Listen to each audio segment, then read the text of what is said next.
start to go back to their seats. And don't worry, you can get more pictures slightly later. Oh, that's very cheeky. Thank you. There'll be another break after this talk, and you can come back for some more pictures.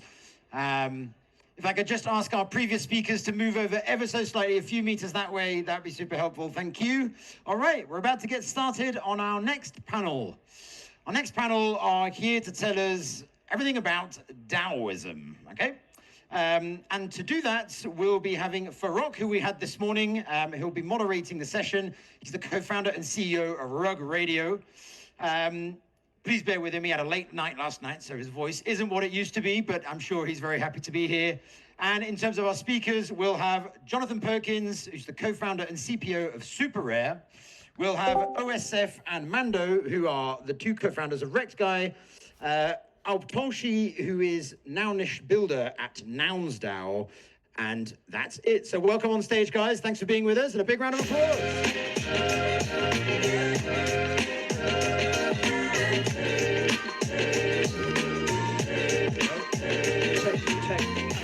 Check. Hi again. Sorry, I'm back. I have a better voice now than earlier. I started speaking from the diaphragm. Really not much better. No. Everyone's been grilling me all day today, even the presenter. You heard that. Anyways, we're here today with an incredible crew, an incredible panel to talk about DAOs. Yay! Is that all Paris has got? Get down! Everyone went out last night, you can tell. That's all DAOs have got. Anyways, so why don't we start by quick, maybe a little one-liner type of intro about everyone, what's in the space, with regards to DAOs, you know what I mean? Let's start with Aubtoshi here. Oh, okay, we're just right in the middle. Hi, I'm Aubtoshi. I'm with Nouns DAO. I'm just gonna go ahead and give it a little twirl here. These guys really take it all in. Okay. This is what a premium sponsorship looks like in the NFT world, especially with Nouns DAO. I am a thrice funded builder within the ecosystem. That means Nouns DAO has actually funded me to come and do my dream, which is to come here to NFT crypto conferences and travel the world and talk to people about NFTs. And I don't own a noun. So for entrepreneurs, this is huge, and I'm excited to jump into all of that during this talk. Wow. That's actually pretty sick, and a great use case for DAOs, right? And so we're going to talk about that in a second as well. Let's go to John. Little intro here. All right, what's up, everybody? My name is Jonathan. I'm a co-founder of SuperRare. SuperRare is one of the earliest NFT art marketplaces on Ethereum. We're about 5 years old, and in 2021, we launched the SuperRare DAO. My background is kind of like spans between digital media and the arts and technology. And I started SuperRare with my two cousins. We grew up together. We were always kind of experimenting and innovating. And Web3 really grabbed us. We were all living in New York in 2015, around the time the Ethereum project first launched.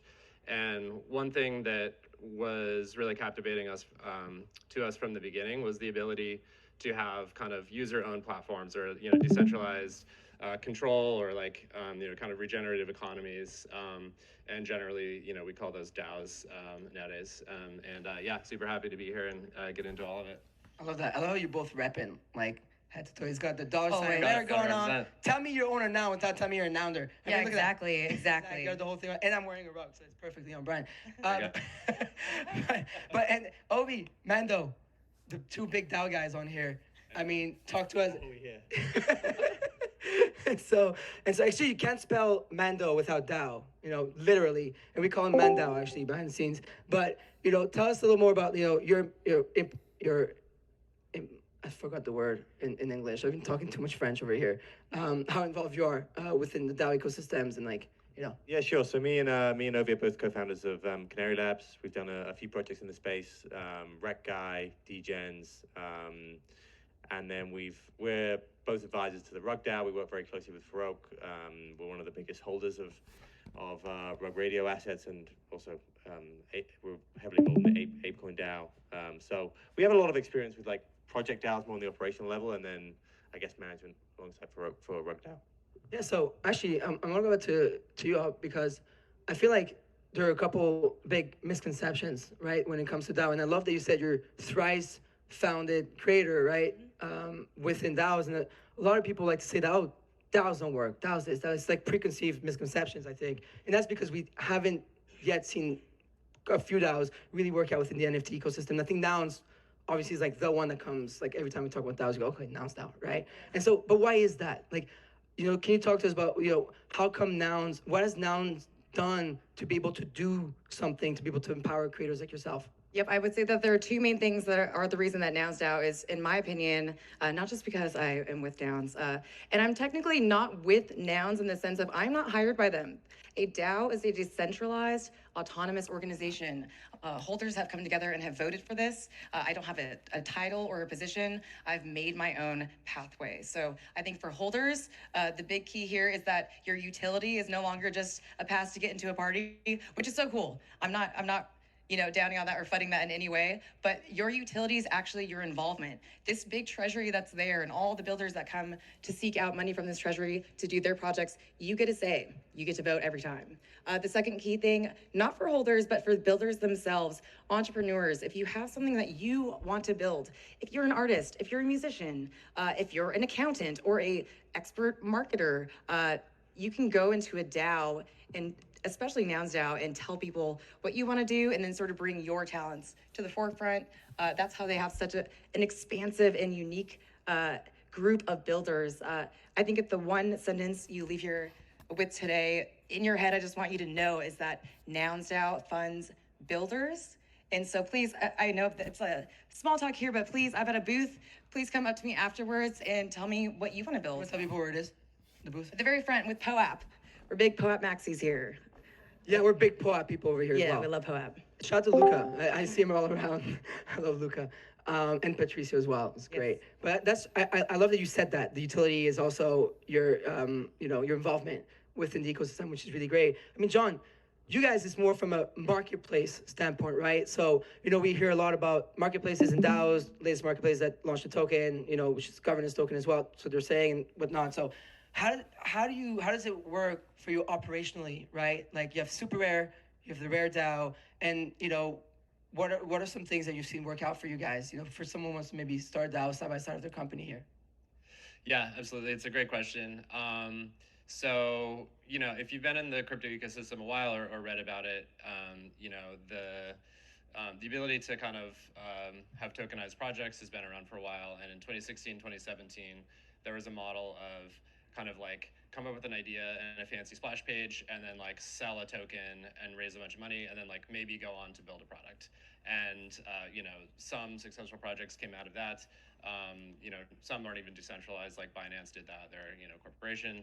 And then we launched Super Rare kind of in the years following the kind of like off-gassing of that, which wasn't like the best model. And we decided, the three of us founders are developers and product builders. And what we wanted to do is just build a simple, cool product that we thought would be useful to help artists make money and get product market fit, build a community without trying to do anything like big and splashy, no token involved, just kind of go to market quickly. Then that's what we did for the first 3 years essentially. So 2018 to 2021, we were really just focused on helping artists, building artist and collector tools, and then kind of testing out the market, helping the market kind of find legs. And then so it's been I guess each DAO kind of has a different origin story and different challenges. And with us, we kind of had a pretty big community, pretty big product. Like really we were like lucky to have a great community and product market fit. And then so the DAO is it's kind of a path to progressive decentralization. So the fundamental underpinnings of the Super Rare DAO are that it's a nonprofit and a community treasury. So from day one, from the launch of the Super Rare DAO, all of the fees from the marketplace were immediately stopped going to our company and started going to the DAO. And so that's a community controlled treasury that's controlled by Rare holders who are mostly the artists and collectors that were the early adopters of the platform. And so it's not like fully instant control of everything and the website and the whole brand assets and everything like that. So it's really the fundamentals, which we consider the fundamental economy of the marketplace and kind of control and curation of the future of Super Rare. I love that. And by the way, I didn't know you started Super with your cousins. Yeah. So cool. Yeah, family startup. That's fun. Yeah. Love that. And early too, so congratulations on all that. Yeah, and honestly, like if it weren't for that, like I don't know, word to any future founders out there, like highly recommend starting something with people you love, even if you don't all have the right experience, because like you're gonna go through some shit together, and working with people that fire you up and you're really compatible with is pretty much everything. I love that. Speaking of people starting something people really love, I mean, you two quite love each other, and We're not a couple. That's just and so actually, I want to go to you, Ovi, because you've had some pushback with regards to DAOs. We obviously we co-host a show every morning together. We get to interact a lot. We're building the Rug DAO. It's very decentralized, autonomous. So the same way as you guys, like we're the whole 9 years. We're going pretty the whole length. But Ovi's interesting, right? Because you come from an investment background and perspective, right? And there are a lot of DAOs that end up just whether it be just group chats or whether it's just this, that, and then we haven't seen it like them build actual product, which is what you're talking about, John. So Ovi, like as an investor now, from an investment standpoint, what do you think is missing in the DAO ecosystem for people to be able to fully really get in? Because a lot of people are still adamant before investing into DAOs. Yeah, it's a good question. I guess like my background is, both Mando and I's backgrounds, we used to be traders, and you're in an environment where things happen very quickly, and you buy something, then you sell it very quickly, and decisions get made there and then on the spot. So, when you move out of that world into a different space, you have to get used to different timelines and things taking a little bit longer. And I think sometimes the reservations that I've had with DAOs, and it depends on the purpose of the DAO. If the purpose of the DAO is to provide funding to artists and creators, and that's what it's there for, then it doesn't really matter if it takes a few weeks or a few months for decisions to get made. But if the purpose of the DAO is something like ApeCoin Foundation, or running a corporate, or running like a big organization where it's like, well, we need to get this thing done because this is preventing us from achieving like bigger goals that we want to get done sooner. But it has to go through this DAO structure, and we have to go through this process, and then something has to get raised and people have to vote on it. It does, I think, slow down the process quite a lot. So that's my first reservation for it in the context of organizational structures. The second reservation that I've had as well is, I think sometimes when you're in a DAO and there's not really one person calling the shots or two people calling the shots, and there's a bunch of different people, there's a human tendency to not take ownership of what's happening, or not take ownership of making decisions. And you could be like, I could be like, oh well, I'm kind of waiting for these guys to do something, and these guys like, I'm kind of waiting for him to do something, and then things can often take a long time to get done, or get groups or get organized. And I guess that it kind of extends from the first point that I made. Like, I feel like sometimes in corporate structures, you just need decisions to get made quickly because a new piece of information has surfaced and you need to act quickly. And having a DAO structure in that situation can be limiting, I think. Yeah, it's true. That makes a lot of sense. Mando, so you guys obviously come from similar background. You invest together in the space, but you got to be a little bit more involved right now within the DAO, because you've pretty much been helping us quite a lot with that. Has your stance changed a little bit versus before, once you really got involved and seen it kind of like work in action, or is there still some reservations for you with regards to DAO? And if not, what do you think worked, right? What do you think that from an investment standpoint would work out, being involved in DAO? Yeah, look, I think some of the cleanest DAO structures are things like investment DAOs and funding DAOs, like you just mentioned. Like, I think that is one of the cleanest ways it can spin up, and then redirecting funds can be quite easy. Traditionally, startups are almost the complete opposite of DAOs, right? It's normally one or two people with absolute power who are able to do things very quickly, move very quickly. So often when you're spinning up a new organization, DAOs just seem like the complete opposite of what you might think to do at the start. And what Ovi's saying is kind of fair. Like, it does add some time to the startup process. It adds, I mean, how long did it take for Rug DAO to kind of become operational? Months. It takes months. It probably takes Like about 6 to 12 months. Yeah. So you have to set up a council to set up the framework. Then everyone has to vote on the framework. Then then you have to form a new council, a new management team. What I have found, though, is that I do think they are a very promising organizational structure. But I am a more for these sort of new organizations. So like someone trying to spin up a brand or a company in this space, maybe redirecting resources. I think hybrid models are the ones I think are perhaps the strongest. You know, there's a centralized team that gets hired by the DAO to carry out the DAO operations. It kind of replaces what Ovi was saying, and that the tragedy of the commons that you often see with these organizational structures, people do have responsibility then. You do have a management team, everyone gets hired. I think Super Rare's got something similar where you like the labs company gets hired by the DAO. And that's kind of what it is at Rug Radio, right? The core team, when the DAO was launched, officially after 6 months, the core team went under the DAO. So Yeah. even the core team, like for the salaries, literally like everything is under management of the DAO. So now, I mean, now it's 12 months, 12 months on, maybe even slightly longer. You can see the benefits of it because it does feel like a very equitable way to redirect resources. And you can still move relatively quickly if the centralized team are given autonomy to a certain extent. You know, big decisions, big movements of the budget can always go back to the DAO, but like day-to-day operations don't have to be voted on by the DAO, and I think that's better for everyone. So it took a long time to get there, which for some organizations, you know, they might look at it and go like, you know, this isn't what I want to do, to spend another 6 months trying to get to a state like that. And perhaps that's one of the things that DAOs need to get better at, like set up acceleration through all those processes. If that can happen quicker and the infrastructure around it, I think, is improving, I think you can get to a pretty interesting organizational model.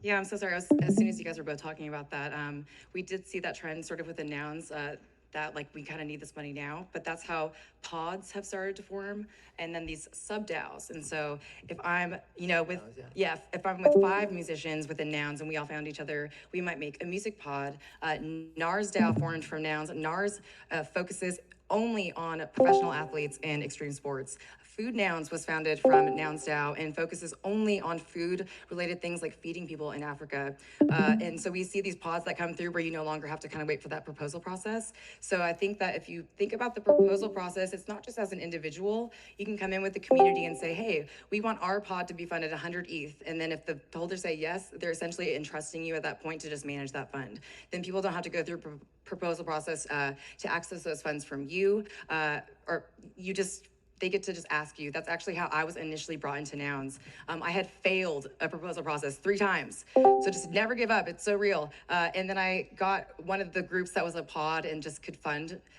sent me to NFT NYC, and I literally started with stickers, you guys. And I so remember this. Yes, okay, well that's a good thing, so it worked. Thank you so much. Yeah, it did. Gotta start simple. Gotta start simple. So we went from stickers and now we're full blown going around doing live video podcasts, showing people what this industry really looks like. I feel like the world needs to meet the people here. The people are all that matters. That's what's gonna make it not so scary for someone to enter this environment, because there's a lot of creative things happening, not just things around like these financial conversations and stuff too. So these pods formed by people are able to have sort of that non-timing structure that you guys are referencing. I think one of the best creations with regards to that, of all that came out of Nouns, is actually the prop house, which allows Prop house. right, like we adopted the prop house from Nouns directly into the Rug DAO, so it allows people to go and get rewarded directly and putting proposals through, and we can all vote on them. So I find that pretty cool. Yeah, I mean, I think it's a really good point. And, you know, it's like a big surface area, the fact that governance, you know, slows down, and generally in, you know, software and crypto, you kind of need to move fast. And another thing that is problematic for a lot of these organizations is just low participation in governance. Like, how, you know, and it's the same in a democratic country. Like, how do you get people to care about showing up to the thing? Everyone wants the benefit without, you know, putting in the work. And so one area that we're super interested in is just trying to like gamify it or like make it more, you know, kind of social, make governance more social and engaging, even if it's like a bite-sized chunk. So, you know, I think the pods structure is a really good example of that, somewhat analogous to super rare spaces. So spaces are a new concept that was launched by the community along with the Super Rare DAO, and these are essentially like independently curated galleries within the Super Rare ecosystem. And so while there is a framework of governance, kind of, you know, similar to Nouns, where you can make a proposal of any kind, whether it's, you know, to allocate funds to something, and that's kind of a more, you know, dry and longer term, more bureaucratic sort of internet governance thing. We also launched the Space Race, which is this, kind of like event-driven, social, gamified voting experience that where the community elects these galleries to Super Rare, and that's like, it's a toehold in gamifying governance, making it fun and social. And there's actually one live right now. If you guys go check out Super Rare, and you can go to Twitter, and there's galleries in Paris. Where do we find that? What's that? Where do we find that? You can go to the website. Yeah, spacerace.superrare.com. And so there's galleries and artists and people trying to win right now, kind of tweeting about the space race. So it kind of makes it more about the art, more about the community, rather than like just people debating stuff in like a forum. I love that. This is where we go. So, when Rec DAO. Yeah, when Rick DAO, guys. That's it. You should be convinced by now. You're in presence of DAO greatness. It would truly be in fashion for it, because we would get wrecked by not getting things done. That's the beauty of a DAO. You don't have to just get things done just by yourself. true, There's a that's whole true, community yeah. there. I also think there's a progression here. Like, you don't always have to start with a DAO. Like, as I've just said, it's because it can often slow down a startup process. We can bring in a DAO in maybe a few years. If we feel as though the community becomes sufficiently decentralized and the brand becomes, sufficiently decentralized, then yeah, like we'll bring in something like that. But I think at the start, the community's actually perhaps enjoyed the fact that we have like centralized control of it, and then as it grows, then we can move to something like that. I call it just progressive decentralization. So over time, it's kind of like how we're doing it. Like, Yeah. as you go, our goal is within 5 years to be like fully decentralized properly. And as you go, you just slowly remove the single point of failure. And as it grows out, and then, it fully, goes inside. Looks like it's 15, 16. Oh no, it's going over. up now. Counting the wrong way. It's going the wrong way.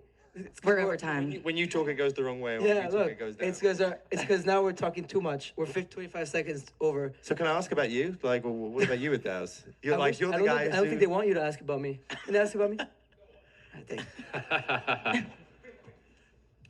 What do you ask me? I was about to say, what do you think about DAOs now? I'm a big fan of it now. Like, genuinely, like, it's something that I think is just, because at first it sounds scary, too big, all the things that you guys are talking about, and like, well, it's not going to work. But one thing I understood is early on, is like, decentralization doesn't mean anarchy. And you can not control, but help stir the ship. And all you have to do is put it in the water, help stir it, and then eventually, if you build the right community, nurture it, like what they're doing with you, I find that so cool, right? And so if now imagine you end up with 500 of those, right? And then it slowly builds up and becomes fully decentralized. I've just grown to just absolutely love the model that we're building. I think it's more fun. It's like building a company, but on steroids. It's like now you have the network effect, the power of hundreds of people, thousands of people online. They're going to come and help build a brand. How many people, like when you're rocking, let's say Nikes, you're technically speaking, you're all helping build that one brand. But what if you actually had a say in control over what the brand's direction is, or where it goes, or who it empowers? So to me, this space is highly about empowerment. And if you manage to put the power in the right hands and empower the right creators, just like they did with you, just like we did Rogue Radio with all of our creators, we're about 50 plus creators now, over 30 shows. I think that it's a good way it's the proper way to actually build. And that doesn't mean that everything needs to be a DAO, right? But I do think that a lot of things can be DAOs. And it's something, I wouldn't sleep on it, because we saw NFTs pop in 2021. Obviously, it was DeFi, the cycle before. I wouldn't be surprised if the next runaround is going to be proper DAOs, formed and funded by incredible teams. And it's not just going to be Nouns DAO or Rare DAO or Rogue DAO. It's going to be hundreds of them, thousands of them that are actually going to properly be functioning. So very excited about the future of that. I'm supposed to keep moderating. And then, now, with that, we're quite over. Any last word from y'all? Anything you want to say? I do want to say that I have a proposal round open for NFTParis attendees only. Find me afterwards. We're giving someone $5,000 to do what I did, which is start spreading nouns somehow. I did with stickers. I don't know how you're going to do it, but I'd love to hear your idea. There's only 3 proposals in there so far, so the chances are pretty high if you submit one. I'm just saying. Find me at the booth with POAP. I'd love to talk to you guys more about that. Wow. That's Awesome. dope. Yes. Thank you. That's All fire. John? So my call out, as I mentioned, there's a Super Rare Space Race Live. So again, this is the birth of a whole ecosystem of independent galleries built on the Super Rare. protocol. And the vote is live now. And just if anyone is interested in art or up and coming artists, go check out the current space race. There's about 30 spaces that have been brought online over the past year, and it's the burgeoning art ecosystem on Super Rare. Thank you. I would ask you for last words, but we hear of you guys and me too much on Twitter don't need Spaces more at from this me. stage. So with that, thank you very much, everyone. guys. Big round of applause for the